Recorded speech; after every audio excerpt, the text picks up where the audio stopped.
Bisa nggak Tuhan nggak buat itu nggak terjadi? Bisa. Tapi Tuhan izinkan masalah itu jadi supaya apa? Pertama, Tuhan mau lihat kesetiaan dari kita. Kedua, Tuhan mau nyatakan kuasa Tuhan. Ketiga, akibat ayat terakhir, banyak orang diselamatkan lewat kehidupan dan itu yang terpenting. Ya, Raja pun tidak melakukan kejahatan. Ayat lanjutnya. Lalu sangat sukacitalah raja dan dia memberi perintah supaya jangan ditarik dalam buahnya. Maka ditarik dari dalam buah itu dan tidak terdapat luka apa-apa padanya karena ia percaya.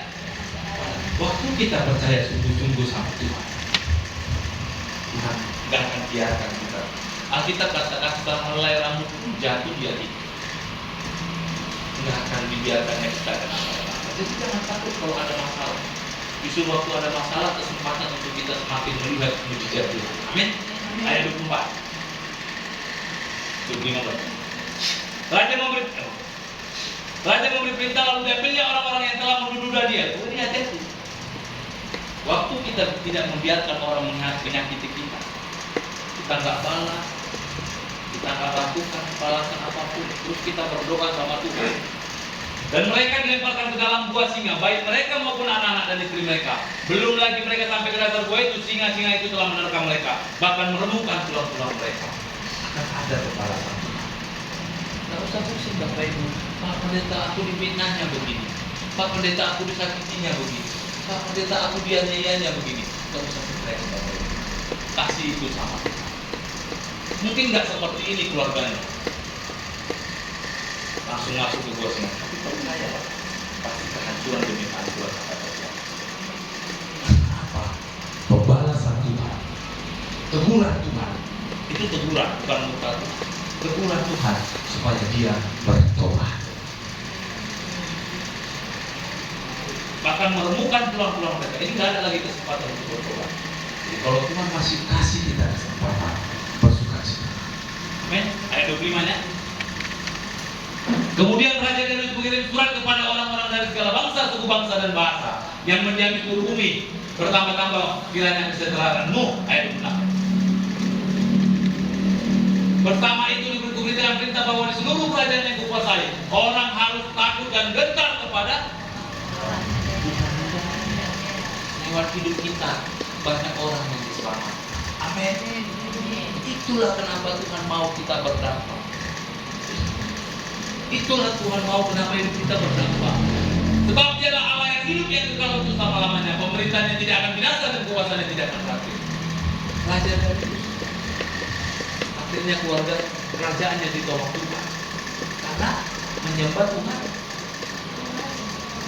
Ayat 27.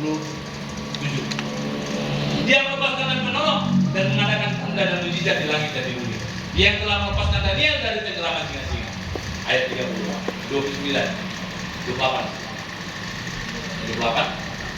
Dan Daniel ini mempunyai kedudukan tinggi pada zaman pemerintahan Darius dan pada zaman pemerintahan oleh orang Persia. Ayat 29. Pada tahun pertama pemerintahan, udah berarti selesai. Bapak Ibu, waktu kita punya masalah, kalau kita setia dan tidak lari, tetap percaya, Tuhan angkat. Asalkan kita tidak lari. Banyak orang waktu ada masalah, mohon maaf ya, saya bukan mau bilang apa-apa Bapak Ibu. Saya paling tidak suka yang namanya pindah-pindah gereja. Bisa nggak saya pindah dengan pembina saya? Bisa. Banyak nggak tawaran untuk pindah organisasi gereja? Banyak. Tapi kenapa saya tidak mau? Saya belajar dari dia. Kenapa Tuhan izinkan pembinaku berbuat begitu? Mungkin mendirinya. Bapak Ibu pernah disuruh datang jam 6 pagi habis itu suruhnya berdoa aja kalau di situ bang, nggak jadi bikin. Pernah?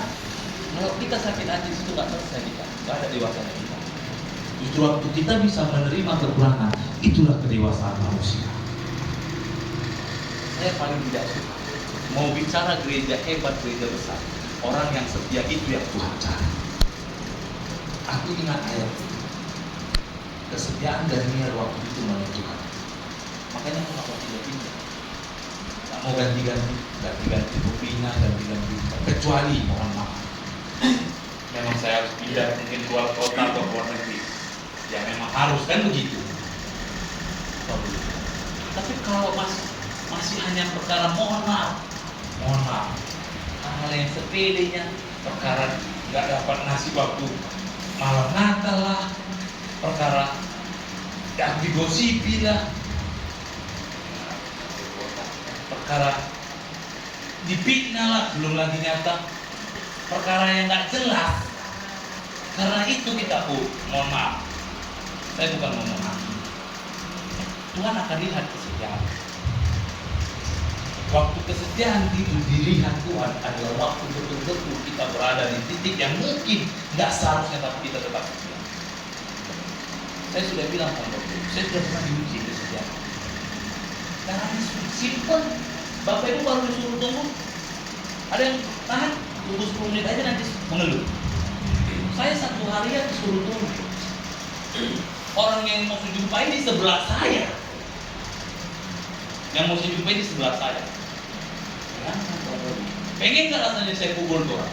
Pengen. Waktu aku relakan hatiku waktu itu dibentuk.